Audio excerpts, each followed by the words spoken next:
I don't have a prologue for this one, so let's just get straight on with the review for Buckball season.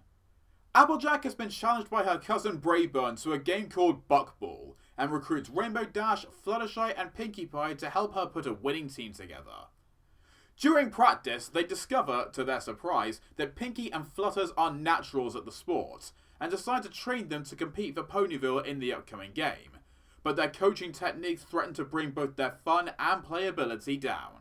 This episode introduces another new writer to the MLP team. This time it's Jennifer Skelly, whose most notable credits are nature programs such as Zoo Clues and Animal Atlas.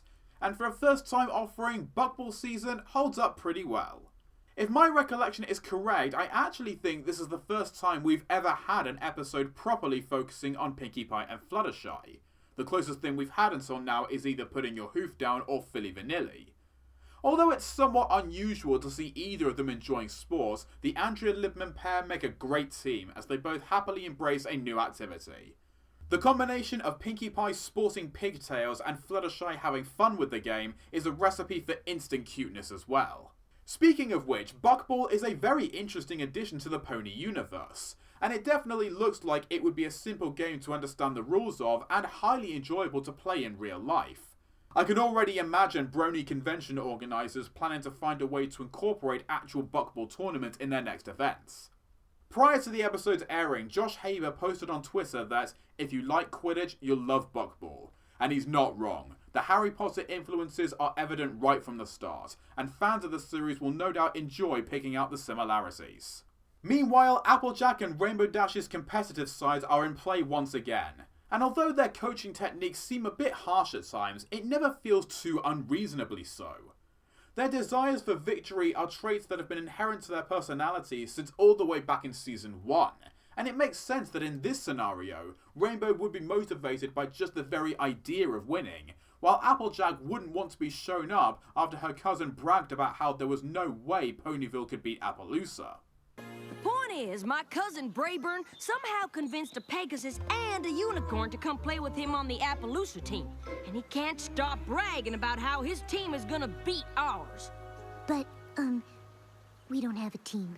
Well, between Applejack and me, we've got 2/3 of a team. All we need is a unicorn. That's where you two come in. They know we're not unicorns, right? Obviously. And it also makes sense that Pinkie and Fluttershy would reluctantly go along with their regime so they don't let any pony down. Eventually, we get an amusing, albeit slightly OTT freak out from Fluttershy as she and Pinkie quit the game. And to Dash and Applejack's credit, they quickly come to realise their mistake by themselves before the big game, rather than having it spelled out for them during it. And before and after this scene, they were both mature enough to know when some ponies were better than them and let them have their time to shine, rather than resorting to jealousy. Their actions may be a bit reminiscent of those in The Cart Before the Ponies, but while that episode did the characters a serious disservice, this one consistently respects them. While the Andrea and Ashley ponies are generally written rather well, none of them are the episode's standout character. Beyond all expectations, that honour goes to Snails, whose magic skills beat out all the other unicorns in tryouts to win him a place on the Buckball team. This has to be the strangest choice of character Skelly could pick to accompany the narrative, but remarkably, it works. It gives Snails a chance to be featured and developed away from Snips, who I personally think is the more obnoxious of the two, and most commendably, it doesn't treat him like an idiot. In fact, the script provides him with one of the episode's funniest and honestly more thoughtful lines. But how do we keep from worrying about it? You could do what I do and not think about it. Seriously, I don't think about anything. Ever.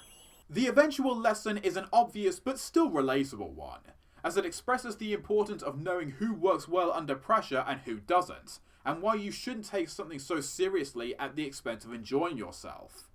While it unfortunately doesn't leave the episode much time for the final game itself, it's this uplifting moral that effectively helps Pinkie and Fluttershy play to the best of their abilities and win the game for Ponyville.